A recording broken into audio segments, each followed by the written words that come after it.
huu uchaguzi ambao tunaenda kusimamia, hebu niambieni wataalamu, tume ya uchaguzi ya SUMAIT, niambieni ni kitu gani kitu ambacho mnakwenda kukisimamia? Kitu gani? Anasema uchaguzi ni mchakato mzima wa kutafuta na kuchagua viongozi.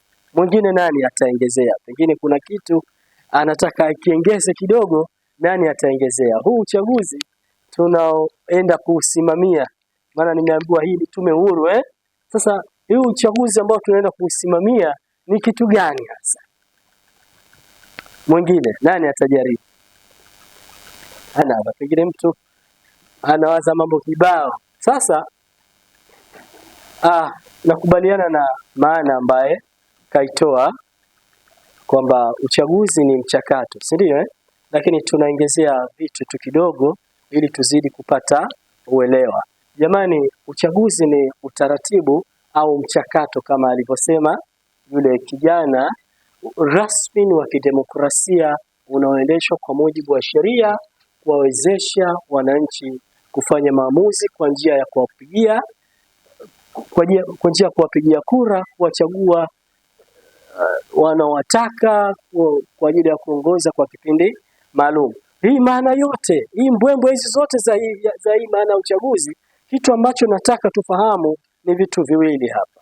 Cha kwanza kwamba uchaguzi ni mchakato wa kidemokrasia. Jamani, hili ambalo mnakwenda kulisimamia, mnatakiwa mujue ni mchakato wa nini? Kidemokrasia. Kifungu cha 34 cha sheria ya uchaguzi, si ndio? Kimebainisha wazi kwamba Zanzibar kutakuwa kuna uchaguzi kila baada ya miaka mingapi? 5. Tunamchagua nani? Rais. Tunamchagua nani? Mbunge. Tunamchagua nani? Mwakilishi. Na nani tunamchagua? Na diwani. Lakini pia tuna haki ya kuwachagua kina wabunge, mbunge na rais wa Tanzania Jamani, ni nukta mbili ambazo nataka mzijue katika hii dhana ya uchaguzi. Ya kwanza kwamba uchaguzi ni mchakato wa kidemokrasia, na ya pili kwamba ni uchaguzi ni mchakato wa nini? Kisheria. Kampeni za uchaguzi. Kampeni tayari tushapiga bado? Tayari imekuwa vizuri kwa sababu kampeni ushapiga. Hapa sasa nitamnyoshia mtu kidole anaambie nini maana ya kampeni za uchaguzi. Si tushapiga jamani?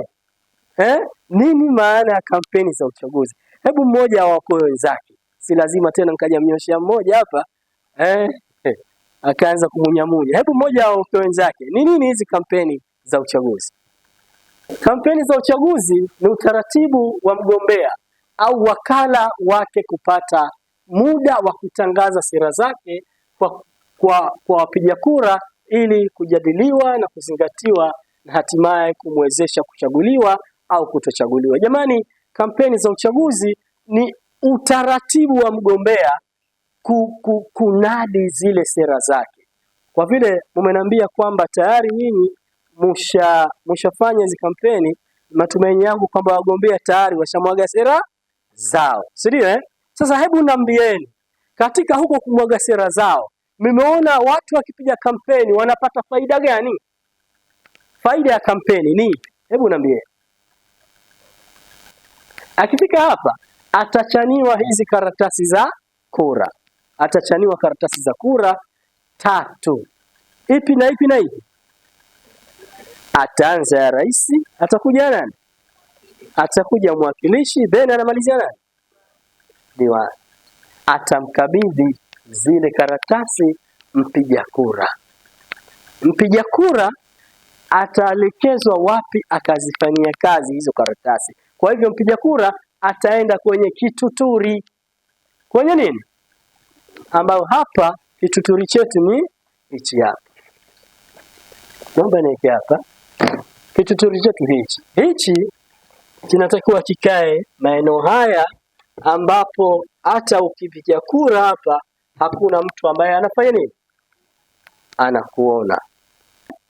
Unatakiwa uende hivyo. Sasa basi utagundua kwenye kituo chetu cha kupigia kura kinatakiwa kiwe kina watu wangapi? Hebu nitajeni kwa majina sasa. Wale ambao wanatakiwa kuwemo kwenye kituo cha kupigia kura ni nani na nani na nani? Ili wasije wakaingia watu ambao hawahusiki. Nani na nani na nani? DC nzuri, PO nzuri, PA1 nzuri, PA2 nzuri na mawakala. Jamani, hawa ni mawakala.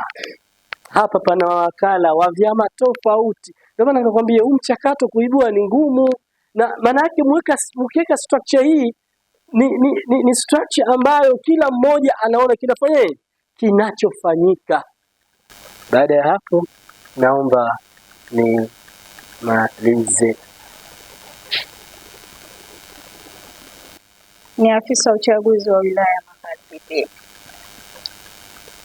Mwenzangu ameshazungumzia mengi kuhusiana na nini uchaguzi na mambo yanayoruhusiwa wakati wa kufanya uchaguzi na kuonyesha kituo na kampeni na kila kitu. Na najua yoyote tayari yameshafanyika wakati mnakaribia uchaguzi. Kampeni za uchaguzi zinatakiwa zifanywe kwa mujibu wa sheria na katika hali ya utulivu na heshima kubwa. Wakati watu wanafanya kampeni, hatakiwi mtu kufanya kampeni kumharibia yule mwingine. Kama kura ni 100, kwa hiyo na tiki zako kwenye daftari ziwe 100. Kumaanisha kwamba zile kura ziko sawa sawa na idadi ya watu waliopiga kura. Kwa hiyo tukishakuzihesabu hivyo, sasa tunaanza kuzitenganisha za rais huyu na za rais huyu kwa mujibu wa watu walivyopiga. Tunaelewana? Kwa maana hiyo huhesabu kimya kimya, unahesabu kwa sauti 1, 2, 3 mpaka kura zote zile zinaisha. Baada ya hapo, kwa hiyo pale ambapo utazibagua, yani utazipanga, unasema hii ya mtu fulani, ya mgombea fulani, hii ya mgombea fulani, hii ya mgombea fulani, hii ya mgombea fulani, mpaka tunamaliza. Kituo cha kupigia kura mpangilio ni kama ule, lakini wakala, sisi huku tume ya uchaguzi tuna mawakala wa vyama vya siasa. Kwa hiyo nyinyi huku mtakuwa na mawakala wa wagombea wenu. Kwa hiyo wakala kazi yake katika kituo cha kupigia kura ni kulinda maslahi ya mgombea wake. Maslahi gani? Kama kutatokea udanganyifu ndani ya kituo cha kupigia kura, kwa maana hiyo yeye ndo anatakiwa asimamie kile kitu, ule udanganyifu ambao umetokea pale kituoni, na si afanye fujo, hapana, isipokuwa azungumze kwa lugha ya upole na mkuu wa kituo kuhakikisha ile hali iliyotokezea isijitokeze tena.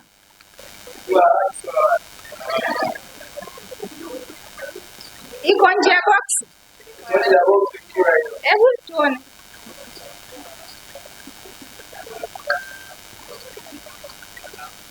Iko nje ya box lakini iko kwa mgombea mwenyewe.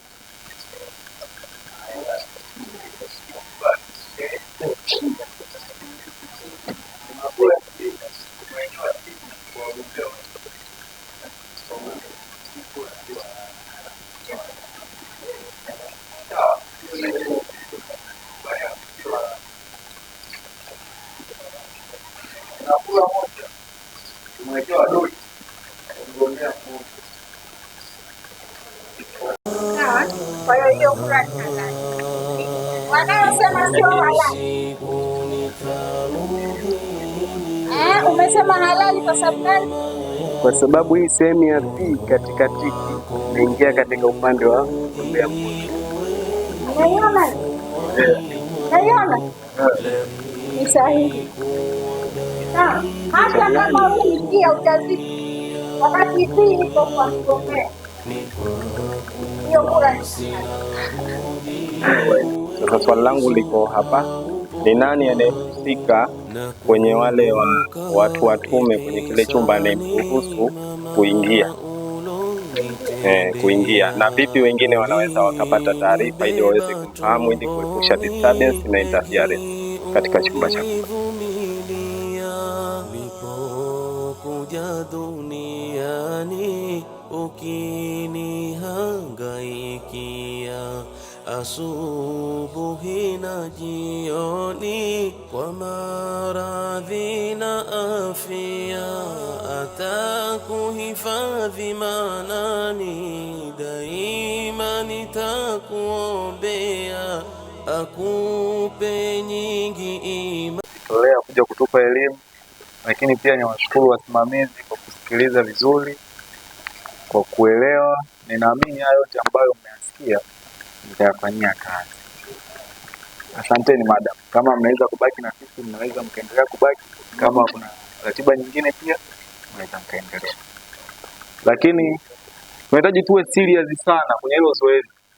Nimeomba tusiwe na upande wowote. Najua kuna watu waliwaambia maybe pelekeni fomu ili kusudi mtusaidie kule. Naombeni tukawe watu wa wazi kwenye zoezi nzima. Sio, tunaelewana? Tuwe watu wa wazi. Usiongeze kula, usipunguze kula, na uzuri wa kula zote zitakuwa na muhuri huku nyuma. Kwa kabla ya kumpatia mtu kula, ikague ina muhuri. Kama haina muhuri, usimpe mtu aingie kwenye kupiga kula. Mpangilio wa piga kula mmeshaelezwa. Sisi tunawahi, wenyewe watakuja wamepanga mstari. Atapanga mstari, ataingia mmoja baada ya mwingine. Asije mtu anakuambia mimi nina haraka. Aingie mmoja, apige kula, atoke. Wino utakuwepo. Sasa akipiga kula, kisha unamtia wino. Sio amekuja pale rafiki yako hana ID, kitambulisho. Ofisi ya Dean of Student imesema kwamba kila mwanafunzi wa SMAIT ana kitambulisho. Mtu aje na kitambulisho chake akuonyeshe kitambulisho. Ukiangalia kuna karatasi za majina za kozi husika na majimbo husika. Una peni, unamtafuta jina lake, unamtia tiki, ndio anaingia. Moyo wako uburudi, uwe kifuani mwangu, la mimi kuwa